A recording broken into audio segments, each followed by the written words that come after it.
Valérie Opelt, donc vous êtes très engagée sur ces sujets de diversité et d'inclusion au niveau de votre territoire, qui est aussi un écosystème très actif sur le sujet de la diversité et de l'inclusion.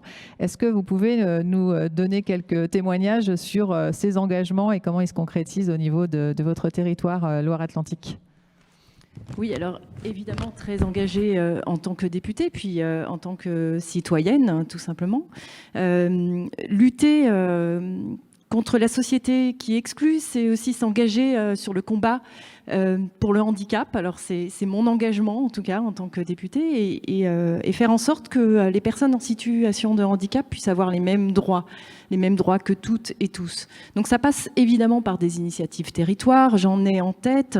Sur mon territoire, j'ai par exemple le restaurant Le Reflet qui s'est engagé à recruter des personnes en situation de handicap et qui maintenant essaime par les extraordinaires. J'ai aussi des exemples des ambassadeurs du handicap. L'idée là est de rassembler des entreprises, des associations, des collectivités qui s'engagent à travailler avec des fournisseurs qui travaillent avec des personnes en situation de handicap. Et j'ai évidemment l'exemple Mixity, qui est un exemple aussi d'origine nantaise, Mixity, qui est là auprès des organisations pour l'empreinte diversité. Et pour ma part, sur mon territoire, l'idée est aussi de booster des associations, accompagner des entreprises, mais aussi mettre en place, pour exemple, des actions commerçants impliqués. L'idée était de pousser les commerçants à sensibiliser en baissant le son et la lumière, sensibiliser au handicap invisible, particulièrement à l'autisme.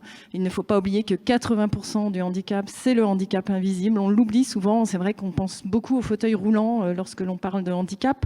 On pense à l'accessibilité universelle, l'accessibilité physique dans les bâtiments. Mais l'idée, là, est vraiment de pousser des commerçants. Et ça, c'est un de mes engagements sur mon territoire. Et on a quelques supermarchés, centres commerciaux qui maintenant dédient des moments au handicap, aux associations. Autre engagement, alors je suis aussi conseillère municipale et métropolitaine et j'ai proposé un vœu pour que ma collectivité nantaise puisse aller encore plus loin sur le handicap. Aller plus loin, c'est recruter plus. Finalement, cette histoire de 6%, c'est assez, ça ne va pas assez loin à mon goût. L'idée, c'est d'en faire une responsabilité sociale et de recruter plus, recruter des fournisseurs, l'intégrer dans les appels d'offres publics et puis, bien sûr, l'intégrer dans un budget, un budget genré, mais un budget aussi qui peut concerner le handicap dans les subventions données aux associations. Donc voilà quelques exemples d'engagement territoire et fier justement d'avoir Mixity qui a démarré aussi sur le territoire. Merci beaucoup Valérie. Pour poursuivre avec vous, comment est-ce que vous voyez le rôle des entreprises justement sur ces sujets et comment agir ensemble pour faire avancer et bouger les lignes ? Alors évidemment, on a de nombreux outils proposés. Alors tout d'abord, la RSE, responsabilité sociale, c'est un engagement de plus en plus fort. Chez moi à Nantes, on a de plus en plus d'entreprises qui veulent aller plus loin sur ces enjeux. On a voté une loi aussi au début de notre mandat, la loi Pacte, qui permet aussi de s'engager et puis d'engager dans ses statuts cette volonté de définir l'entreprise comme une entreprise à mission. Donc une entreprise à mission qui ira plus loin pour booster ses salariés auprès des associations, pour accompagner, par exemple, des personnes en situation de handicap. Après, le gouvernement met en place de nombreux outils. Je pense au Duoday. Duoday, c'est une journée importante où vous pouvez vous entourer d'un stagiaire en situation de handicap. Vous pouvez le faire d'ailleurs plus souvent, pas seulement ce jour-là. Il existe aussi des solutions d'emploi accompagné. Alors j'incite les entreprises à aller voir. L'emploi accompagné, c'est presque maintenant des entreprises qui s'entourent de job coaching pour accompagner l'histoire de la personne et accompagner sa vie professionnelle. L'idée pour les personnes en situation de handicap, c'est aussi de les pousser à l'autodétermination. Ils ont envie de construire, d'engager leur vie. Donc c'est là-dessus que l'on va les accompagner. On a aussi France Relance qui s'est engagée auprès des personnes en situation de handicap. C'est 4 000 € donnés aux entreprises pour tout recrutement en CDI ou en CDD de plus de 3 mois, ça n'est pas rien. Et ça permet évidemment d'intégrer plus de personnes en situation de handicap dans les organisations. Ça marche aussi pour les associations. Et puis une communauté de possibilités. La France, une chance. Les entreprises s'engagent. C'est presque 10 000 entreprises qui maintenant se sont officiellement engagées à former, engagées à échanger entre elles autour de handicap notamment. Et puis je repense évidemment à l'outil principal de mesure de la diversité par mixité. Et je pense que c'est la base aussi, c'est d'abord de s'adresser à vous pour mesurer ces enjeux, encore aller plus loin, et puis travailler en collaboration avec le public. Moi-même, je viens du monde de l'entreprise, donc ça me paraît important de réussir à ne pas travailler en silo, mais travailler avec toutes les organisations publiques et privées pour réussir cet enjeu qui est l'embauche et l'accompagnement des personnes en situation de handicap. Merci beaucoup Valérie pour ce témoignage concret aussi d'action et comment les entreprises peuvent s'engager sur ces sujets. Pierre-Alain Raffan, vous êtes donc député de l'Essonne, donc sur le territoire aussi, je sais que vous êtes très engagé sur ces sujets. Est-ce que vous pouvez nous donner un éclairage sur comment vous adressez ces enjeux sur votre territoire ? Déjà, je vais vous remercier pour l'invitation et surtout pour l'initiative. La France en rêvait, Mixity l'a fait, hein, comme on le dit. Donc merci aux équipes de Mixity.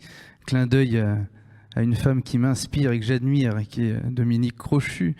Et merci aussi à Vivendi de nous accueillir, parce que bon, j'aurai une anecdote après avec Vivendi, mais c'est une entreprise qui est toujours au rendez-vous de ce type d'initiative. Alors dans le territoire, je suis élu sur un territoire où il y a énormément de mixité. Énormément de mixité, je crois que les 5 continents sont présentés et on a des enjeux de diversité qui sont très ancrés. Et là où je m'implique, et surtout en ce moment, c'est notamment sur le sujet du numérique, parce qu'on a un constat qui est affligeant. Au moment où on se parle, il y a 100 000 emplois non pourvus dans le numérique. L'année prochaine, il y en aura 200 000 emplois non pourvus dans le numérique. À côté de ça, on a des territoires, et je crois qu'en Loire-Atlantique, il y en a aussi, des quartiers prioritaires en politique de la ville, où on a un taux de chômage qui atteint parfois 45% chez les 15-25 ans. 100 000 emplois disponibles, 45% de chômage, et on a des formations qui sont capables d'après de vous former en 6 mois, 1 an, 2 ans, selon les technologies, sur justement ces métiers-là. Et l'idée, c'est de pouvoir implanter, c'est ce que j'ai demandé au gouvernement, implanter des écoles du numérique qui donnent une égalité des chances à tout le monde dans chaque quartier de France. Et pour pousser toute cette diversité, parce qu'il y a un talent absolu sur ces sujets, pour pousser plus de diversité, bien évidemment, dans le numérique, plus de femmes, plus de culture au sens large, pour pouvoir aussi répondre à un sujet économique, un sujet de l'emploi. Enfin voilà, il y a tous ces sujets qui sont vraiment au cœur de nos politiques, et sur l'égalité des chances, parce que ça en fait bien évidemment partie. Merci beaucoup. C'est vrai qu'on en parlera tout à l'heure, notamment avec Anthony Babkin et la table ronde qu'animera Dominique Crochu sur les startups et la diversité et inclusion. Mais merci de le souligner. Et deuxième question aussi, toujours sur l'engagement des entreprises. Comment vous, en tant qu'acteur aussi engagé et acteur public, vous emmenez les entreprises sur ces sujets-là et comment vous voyez les choses par rapport à leur pouvoir d'action ? Le plus difficile dans ces enjeux, c'est d'en avoir conscience. Et très souvent, on refuse de mesurer pour répondre à ces problèmes. Et donc, Mixity est une partie de la solution, parce qu'on va mesurer, on va éviter de fuir le sujet. Et c'est une approche que j'appellerais presque scientifique. Hein. C'est-à-dire qu'on va pouvoir aller corriger. Et donc, nous, on cherche toutes ces entreprises qui ont envie de participer, bien évidemment, à cette aventure, et celles qui inspirent les autres entreprises. L'anecdote que j'avais, c'est que j'ai remis un livre blanc au président de la République il y a 1 an et demi sur la responsabilité digitale des entreprises. C'est une extension de la RSE. Et c'est l'impact du numérique sur l'environnement, sur l'inclusion, sur tous ces sujets. La première entreprise qui m'a répondu, c'est Vivendi.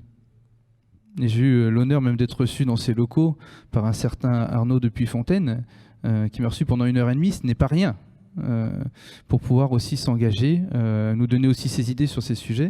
Donc on a besoin d'entreprises qui inspirent, qui ont envie de changer de modèle, hein, parce qu'il y a une phrase d'Einstein qu'on cite souvent, C'est toujours bien de citer une phrase d'Einstein, il paraît.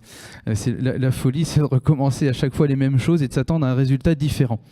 Donc il faut changer ces choses-là. Et on est toutes et tous d'ailleurs infectés par un virus. Je ne parle pas du virus qu'on a peut-être subi les dernières années, mais c'est un virus qui date d'un siècle, que Henri Saval, un chercheur en sciences humaines, appelle le TFW. C'est Taylor, Fayol et Weber. Taylor invitait les entreprises à être hyper spécialisées. On nous dit toujours il faut être soit scientifique, soit littéraire. Bon, c'est un peu bizarre comme vision des choses. Fayol a exigé, pour relancer les entreprises, qu'il y ait toujours une différence, une séparation entre ceux qui pensent, très souvent qui restent entre eux, parce qu'à compétences égales, on choisit ceux qui nous ressemblent, visiblement, et ceux qui font. C'est-à-dire qu'on va très rarement participer aux idées et aux inclusions de ceux qui connaissent très très bien ce métier. Et Weber a invité les entreprises à dépersonnaliser les tâches. C'est-à-dire qu'on ne met pas d'énergie, on ne met pas de culture, on ne met pas d'apport personnel dans ce qu'on fait dans le quotidien. Mais je crois qu'il faut sortir de ces modèles-là. Et Mixity fait partie de l'antivirus. Et c'est aussi ces nouvelles alliances avec les entreprises qui nous inspirent, comme Vivien dit, pour aller pousser ces nouveaux modèles, pour tester, pour démontrer que finalement que ça marche, et que ça marche encore mieux. Parce que ça crée de l'emploi, ça crée de l'économie, ça crée une nouvelle énergie, une nouvelle ambiance dans le pays. Et c'est ce qu'on appelle, et d'ailleurs, il y a un article qui est sorti il y a quelques jours dans un journal national où l'ONU exhortait la France à utiliser justement ces nouveaux outils pour combattre ce qu'ils appellent, eux, dans l'article, ce qu'on appelle, c'est un terme un peu dur, mais le racisme systémique. Donc il faut sortir de ça, il faut aller chercher tout le monde, et en embarquant tout le monde, ce sera peut-être la meilleure solution pour qu'on puisse collectivement réussir et de faire en sorte que la France soit France. C'est ce qui nous a fait ici. Et sans diversité, je crois que je ne serais pas là aujourd'hui non plus pour vous en parler. Et ça, je remercie le président de la République pour le coup. Merci beaucoup, c'est passionnant et merci pour vos témoignages et pour les actions que vous menez à votre échelle, sur vos territoires, mais aussi sur l'hémicycle. Et comme dit Jérôme Fortino, qui n'est pas là aujourd'hui, mais notre associé dans cette aventure Mixity, progresser, c'est changer d'erreur. Donc voilà, c'est la conclusion de cet échange passionnant.